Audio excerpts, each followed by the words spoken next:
Welcome to Igbo Land News on Igbo Area TV. Abia Politics, Kalu versus Otti. Senator Orji Uzor Kalu has vowed to deliver the All Progressive Congress in Abia State for 2027 elections. He says the party does not need Governor Alex Otti's support. Kalu emphasized his loyalty to APC and President Bola Ahmed Tinubu's re-election. He also questioned Governor Otti's political relevance, suggesting that the governor relied on other support to win the 2023 elections. In response, Governor Alex Otti promised to back the Labour Party's candidate in the 2027 Senate race. He said he does not need Kalu's support and vowed that LP will defeat Kalu. This political rivalry sets the stage for one of the most watched contests in Abia State ahead of the 2027 elections, with both parties mobilizing their supporters early. Lagos fire tragedy. Anambra State Governor Chukwuma Soludo has expressed deep sorrow over the death of 3 brothers from Udenwa and Ihedioha local government who perished in a fire at the Great Nigerian Insurance Building in Lagos. The governor described the incident as a painful tragedy.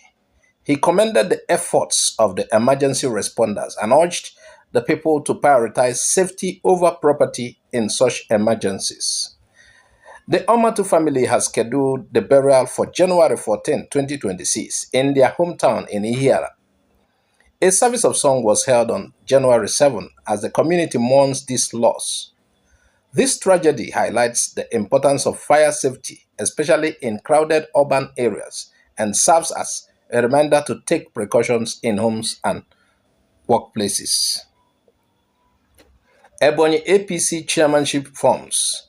The All Progressive Congress in Ebonyi State has announced that chairmanship nomination forms will cost 30 million naira.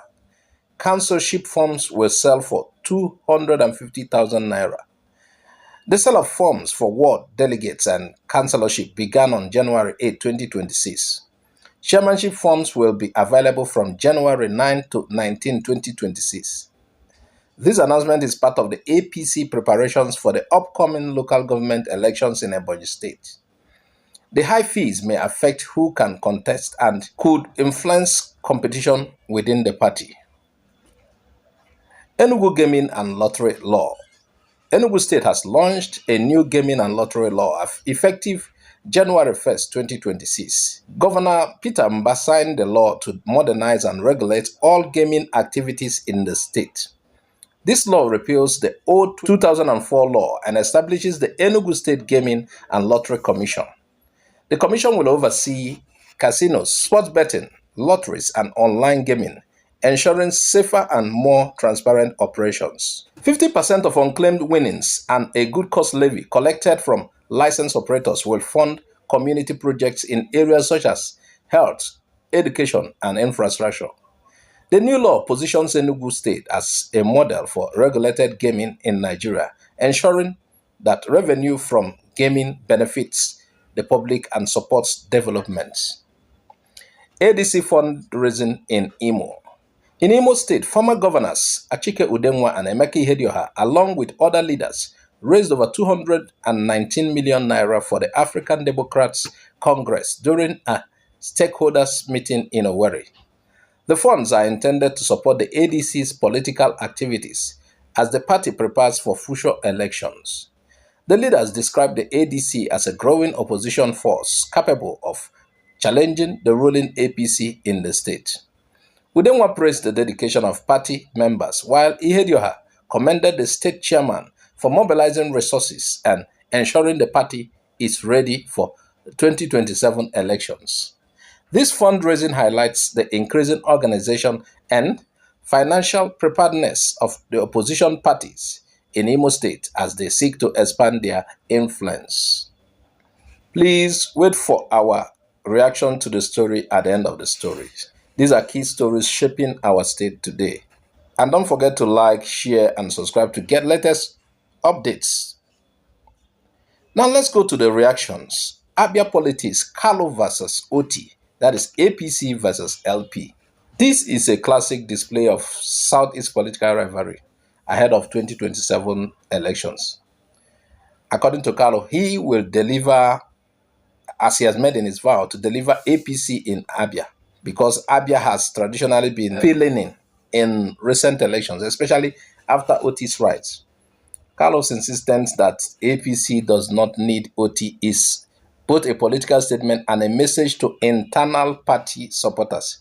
He is asserting dominance over the party machinery in the state.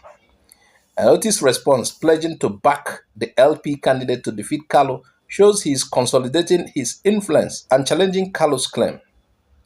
The fact that both leaders are already positioning themselves and mobilizing supporters indicates that Abia could become a high-stake battleground in 2027. Here is a broader implication.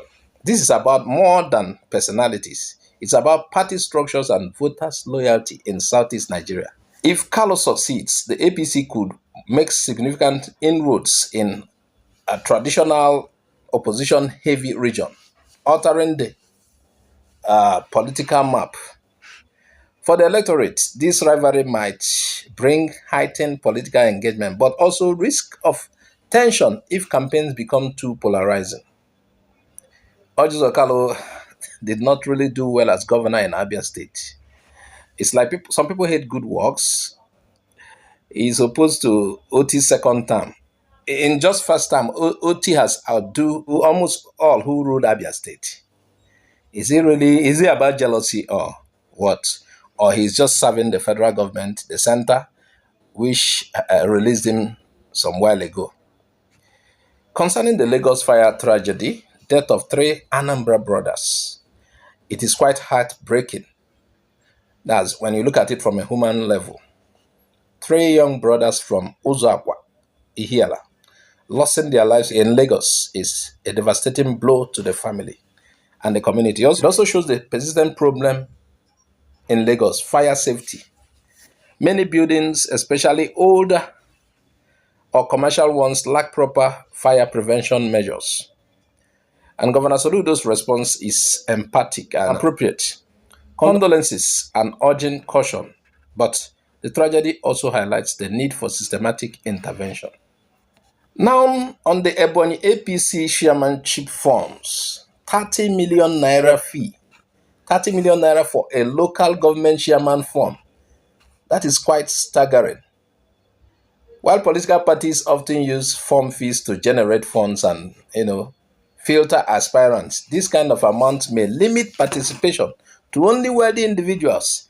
It comes to a point only wealthy individuals will contest, yes. The grassroots politicians will be sidelined. It's a trend in Nigerian politics where money plays an outsized role regards trying to access political office, sometimes at the expense of merit or community engagement. For ordinary citizens, it raises questions about representation. Can the interests of the people truly be served if only the very rich people are meant to contest? And then this could discourage youth and local activists from entering politics. Parties may need to consider more balanced approaches to fundraising and political participation. And I know why the fee is like that now. The local government chairmen these days are like small governors. Funds go to them directly, unlike before. It's like the governor is collecting all the state's funds. Now, like Tinubu has been working towards local government autonomy. So it is coming to a point, funds will go directly to local government from federal purse. So you know what that means? They will be eating like only was it Erika boss. And so now they will be eating enough money. Meanwhile, this money is meant to work. Well, now, just like the governors do whatever they like with monies that go to them, the local government too. And that is why some governors are working towards being the ones that will bring or will appoint local government. And these days is by election. Meanwhile, they want to influence the election. And maybe they had deals, who knows? They will have deals with those who will be. The governors can sponsor certain people, make them and tell them commissions to give to them, things like that. Now, concerning Enugu Gaming and Lottery Law 2026, This is a forward-looking and positive story. Regulating gaming and lotteries is crucial because unregulated gaming can lead to addiction, financial losses, and some social problems. Enugu's law not only strengthens oversight but also ensures that gaming revenue benefits public projects through the good cost levy. Governor Peter Mbah's move is strategic.